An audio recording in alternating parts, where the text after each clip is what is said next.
আসসালামু আলাইকুম সবাইকে। কেমন আছেন সবাই?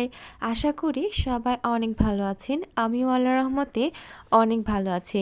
আমি রিফা আবারও চলে আসলাম রিফাস ব্লগ থেকে একটি নতুন ভিডিও নিয়ে। আশা করি সবার অনেক ভালো লাগবে। তো এই ভিডিওটি ছিল মূলত বৃহস্পতিবারের, আর আজকে শুক্রবার। আজকে আমি ভিডিওটি পোস্ট করছি।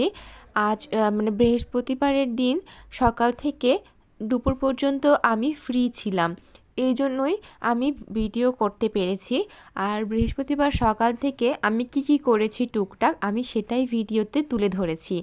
তো বৃহস্পতিবার সকালে চা নাস্তা খেয়ে আমি চলে গেছিলাম রান্নাঘরে নুডলস বানাতে। আমার ভাই স্কুলে যাবে, সে টিফিনে নুডলস নিয়ে যাবে, এই জন্যই আমি নুডলস বানাতে গিয়েছিলাম। এবং যেহেতু নুডলসে পেঁয়াজ দিতে হবে, তো পেঁয়াজ তো ছিলতেই হবে, তো এই জন্য আমি একটু বেশি করে পেঁয়াজ ছিলে নিয়ে কেটে রাখছি, যাতে আমার আম্মু পরবর্তীতে সেটা রান্নাতে ইউজ করতে পারে এবং মানে তাড়াতাড়ি রান্নাটা মানে পেঁয়াজ কাটাতে যেন সময়টা অপচয় না হয়। আর আমি এদিকে এগুলো করছি আর আমার আম্মু ওইদিকে সিঁড়ি ঝাড়ু দিচ্ছিল। এই জন্যই ভাবলাম যে আমি একটু আম্মুর কাজটা একটু আগিয়ে দিই, যাতে এসে রান্না করতে আম্মুর সুবিধা হয়, একটু তাড়াতাড়ি করতে পারে। তো এখানে আমি নুডলস বানাচ্ছিলাম আমার ভাইয়ের জন্য, যাতে সে নিয়ে যেতে পারে। আর এখানে আমি তো নুডলস বানাচ্ছি। আর যেদিন আমি সকালে ফ্রি মানে এই বৃহস্পতিবারের দিন আমি আমার একটা পেশেন্ট দেখতে যাওয়ার কথা ছিল, কিন্তু কোনো এক কারণে সেটা আমি দেখতে যাইনি, যার কারণে আমি সকাল থেকে একদমই ফ্রি ছিলাম। এবং সেই সময়টা বসে না থেকে কিছু কাজ করলেও তো অবশ্যই আগাবে, এই জন্যই আমি কাজ করে নিচ্ছিলাম। আর এখানে একটা বাটিতে আমি আমার ভাইয়ের জন্য নুডলস নিয়ে নিয়েছি, আর একটা ফ্রিজে নিয়েছি আমার জন্য নুডলস। আসলে এখন সন্ধ্যার সময় বাসায় থাকা হয় না, ডিউটিতে থাকা হয়, নুডলস আমি খেতেই পারি না।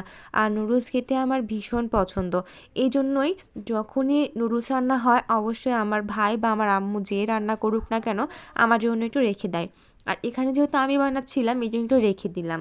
আর এখানে একটা ডিম পোস্ট করে দিয়েছি। আমার ভাই আস্তে আস্তে বিকাল 5টা বেজে যাবে, অবশ্যই তার ক্ষুধা লাগবে এবং নাস্তাও অনেক সকাল সকাল করা হয়েছে, এই জন্যই আমি একটু ডিম পোচও করে দিচ্ছিলাম। আর এখানে দেখাচ্ছিলাম যে আমি সবগুলো পেঁয়াজ কুচি কুচি করে নিয়েছি এবং তারপরে রান্নাঘরটা আবার সুন্দরভাবে মুছে দিচ্ছি, অনেক নোংরা হয়ে গিয়েছিল। আর তারপরে দেখি যে এখানে কয়েকটা থালি বাসন জড়ো হয়েছিল, এই বাকি যেগুলো ঝাঁকাতে থালি বাসন ছিল এগুলো সবই আমার আম্মুই মেজে রেখেছিল সকালবেলা। আর তারপরে আমি কাজ করতে গিয়ে যে কয়েকটা থালি বাসন আর কি জড়ো হয়েছে আমি সেগুলোই একটু মেজে নিচ্ছিলাম, যাতে পরবর্তীতে কোনো সমস্যা না হয়, মানে এক্সট্রা থালি বাসন আম্মুকে মাজতে না হয়। আর থালি বাসন মেজেই তো আমি একদম রান্নাঘর পরিষ্কার করে ফেলেছি, যাতে আম্মু এসে বকা না দিতে পারে। যদি এসে দেখে যে রান্নাঘর নোংরা করে ফেলেছি তাহলে তো অবশ্যই মানে রাগ করবে, এটাই স্বাভাবিক। আর এখানে আমি সবগুলো ঘর সুন্দরভাবে গুছিয়ে নিয়েছি একদম, এটাই আমি ভিডিওতে দেখাচ্ছিলাম। আর আমার এই যে আমাদের ঘর, এটা আম্মুদের ঘর। আর ওই যে দুইটা খাট দেখা গেল ওইটা একটা আমার খাট, একটা আমার ভাইয়ের খাট। তারপরে আমি এখানে ঘর বাড়ি ঝাড়ু দিয়ে নিচ্ছিলাম সুন্দরভাবে। আমি যা যা করেছি আমি তাই ভিডিওতে তুলে ধরেছি। আমি তারপর আমি ঘর মুছে নিয়েছিলাম। যেদিন আমি ফ্রি থাকি সেদিন আমি চেষ্টা করি টুকটাক কিছু কাজ করে সাহায্য করার, প্রতিদিন করতে না পারলেও যেদিন ফ্রি থাকি সেদিন অবশ্যই করে দেওয়ার চেষ্টা করি। তারপরে এখানে আমি গোসল করে কাপড় ধুয়ে নিয়েছিলাম, কাপড় ধুয়ে মেলে দিচ্ছিলাম।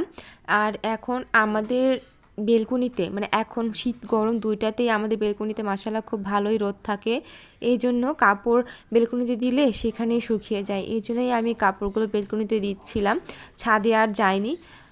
সকাল থেকে অনেকবার ছাদে ওঠা হয়েছে আর একটু মন করছিল না, ওই জন্যই ভাবলাম যে ছাদে আর না যাই, একদম বেলকুনিতে কাপড় মেলে দিয়ে আল্লাহর রহমতে শুকিয়ে যাবে একদম। তারপরে এখানে আমি মানে সবগুলো কাপড় ভালো মতো মেলে দিচ্ছিলাম। আর এটা করে আর কি তারপর আর ভিডিও করা হয়নি তেমন, দুপুরের কি করলাম কি, তারপর আমি খেয়ে দিয়ে ডিউটিতে চলে গিয়েছিলাম এবং রাতে এসে ডিম ভর্তা করছিলাম। আর শুনেছি ডিম ভর্তা খেতে নাকি অনেক টেস্ট, এই জন্য আমি ডিম ভর্তা করছিলাম। আর এখানে আমরা ডিম ভর্তাটা আর কি কাঁচা মরিচ দিয়ে করছিলাম, কারণ আমাদের বাসায় শুকনো মরিচ শেষ হয়ে গিয়েছিল, এই জন্যই কাঁচা মরিচ দিয়ে করছিলাম। তো আমরা হচ্ছে ডিম ভর্তা খেয়ে আমার তেমন একটা ভালোই লাগেনি, জানি না কেন। সবাই বলে অনেক নাকি টেস্ট হয়, কিন্তু আমার খুব একটা পছন্দ হয়নি, নর্মাল আর কি।